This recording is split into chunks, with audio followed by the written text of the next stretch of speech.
Integration, the arrival of black families is sort of spreading across other neighborhoods. And in fact, there was one neighborhood in Shaker that did experience rapid white flight. It's called Moreland, and the school became overwhelmingly black, one of 9 elementary schools.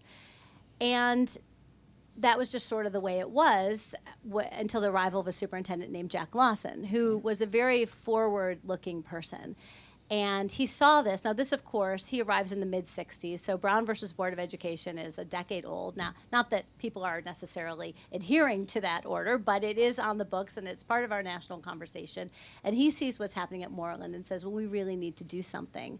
And he puts forth a voluntary busing plan. Shaker was never subject to a court order or at this point in time, any external pressure, as far as I know, or was able to find. He puts forward a plan, and his plan was to bus the kids who were at Moreland out and essentially disperse them among the majority white elementary schools.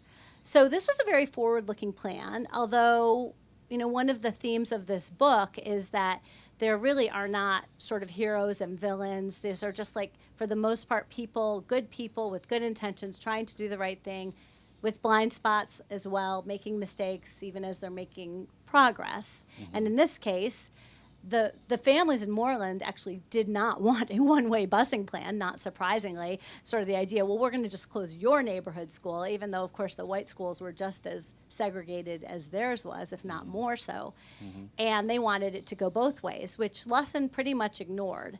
But then something, again, that I think is quite extraordinary happened, which was white families living in Shaker decided that it wasn't fair for it to be a one-way busing plan either, and they spoke up and formed a committee for voluntary two-way busing, volunteered to send their own kids to Moreland, and that's ultimately, once that happened, that's when the plan changed. Right. And they sort of allied with the families living in Moreland, and it became a two-way voluntary busing plan, voluntary in both directions.